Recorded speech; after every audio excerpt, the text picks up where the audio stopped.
ධම්මපදය යම්කවක්දය 14 වන ගාථාව.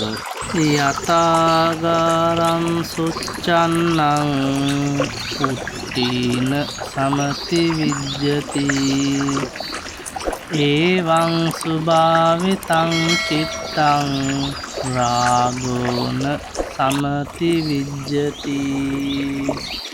යම්සේ වර්ෂාවෙන් යහපත්සේ සෙවිලි කළ ගෙය නොතෙමෙයිද,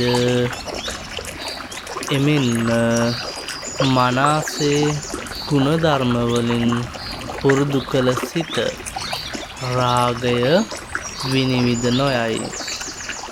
ඒ සිතට රාගය ඇතුළත් නොවෙයි.